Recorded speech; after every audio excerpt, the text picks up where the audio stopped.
नमस्कार शेतकरी मित्रांनो, या 5 योजनेचे पैसे तुम्हाला या कालावधीमध्ये मिळणार आहेत. म्हणजे की उद्यापासूनच वितरण होण्यास सुरुवात होणार आहे. मग त्याआधी शेतकरी मित्रांनो, कोणकोणत्या योजना असणार आहेत, कोणत्या योजनेचे किती पैसे असणार आहेत आणि कोणत्या जिल्ह्यासाठी मंजूर असणार आहेत, संपूर्ण माहिती या व्हिडिओमध्ये मिळणार आहे. पण त्याआधी नवीन असाल तर चॅनलला सबस्क्राईब आणि लाईक करायची विसरू नका.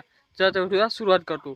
शेतकरी मित्रांनो, तुम्हाला माहीत आहे, जे काही तुम्हाला केंद्र सरकार असो किंवा राज्य सरकार असो, योजनेचा पुरवठा करून योजनेमार्फत शेतकऱ्यांना असो किंवा लाडक्या बहिणींना असो किंवा इतर कोणाला जे काही मदत करत असते, त्या मदतीद्वारे ह्या 5 योजनेचा आढावा असतो. आणि या 5 योजनेचा आढावा घेत असताना आपण पाहणार आहोत की तुम्हाला हे 55,000 रुपये कसे मिळणार आहेत.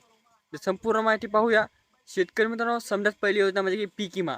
कारण की शेतकरी मित्रांनो, प्रत्येक शेतकऱ्यांचं जे काही आता अस्तित्व राहिलेलं ते म्हणजे की पीक विम्यावर. कारण की जे काही त्यांचं पीक होतं ते तर समजा जमीनदोस्त झालेलं आहे, पण आता जे काही पीक विमा आहे त्याच्यावर आशा लागलेली शेतकऱ्यांची, पण शेतकऱ्यांना अद्याप पीक विमा मिळाला नाही. आता हा पीक विमा कधी मिळणार आहे? तर शेतकरी मित्रांनो, महाराष्ट्रातील जे काही 34 जिल्हे आहेत त्यातील शेतकऱ्यांना पात्र करण्यात आले, म्हणजे की सरसकट पीक विमा देऊ असं सांगण्यात आलेलं आहे.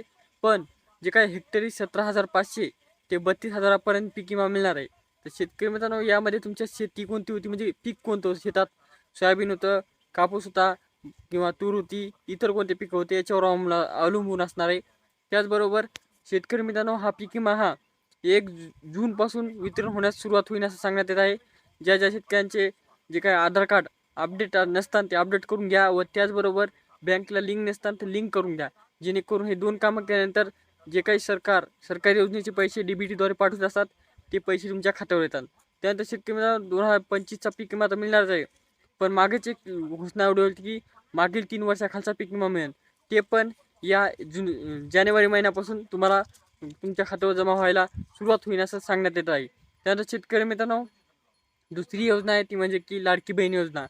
शेतकरी मित्रांनो, लाडकी बहीण योजनेचे बरेचसे हप्ते म्हणजे की 2 हप्ते बाकी आहेत. ते हप्ते आता एकत्र येणार आहेत असं सांगण्यात येत आहे, आणि ते बी उद्यापासून वितरण होईल असं सांगण्यात येत आहे. पण ज्या लाडक्या बहिणींची KYC अपूर्ण असेल आणि बँकला आधार कार्ड लिंक नसेल त्यांनी करून घ्यायचं आहे. कारण की काही लाडक्या बहिणींचं तिथंच प्रॉब्लेम आहे आणि त्या विचार करीत नाहीत, आणि त्यांना वाटत आहे की आमचा हप्ता बंद झाला. ते प्रॉब्लेम त्यांनी चेक करायचे आहे आणि आपली KYC करून अपडेट करायचं आहे. त्यानंतर शेतकरी मित्रांनो, तिसरी योजना आहे ती म्हणजे की PM किसान आणि नमो शेतकरी, ह्या 2 योजना आहेत, एकत्र लाभ मिळत असतो. शेतकरी मित्रांनो, ह्या दोन्ही योजनेपासून शेतकऱ्यांना वार्षिक लाभ 12,000 रुपये मिळत असतो. पण नमो शेतकरीचा 8वा हप्ता काय मिळाला नाही. तो 8वा हप्ता आता या उद्यापासून किंवा जानेवारीच्या पहिल्या हप्त्यात मिळू शकतो. त्याचबरोबर 8वा हप्ता हा किती मिळेल तर ह्याचा अंदाज आता लागला नाही, म्हणजे की माहिती आलेली नाही. लवकरात लवकर माहिती येईल. ती माहिती पाहण्यासाठी चॅनल सबस्क्राईब करून ठेवा आणि ही माहिती तुमच्या मित्रांना पाहुण्यांना शेअर करा. शेतकरी मित्रांनो, PM किसान झाल्यानंतर नमो शेतकरी झाल्यानंतर लास्टची आणि 5वी योजना आहे ती म्हणजे की शेतकऱ्यांची जे काही कर्जमाफी आहे ते कर्जमाफी पण आता होईन असं सांगण्यात येत आहे. पण 2 लाखापर्यंतच कर्जमाफी होईन असं सांगण्यात येत आहे.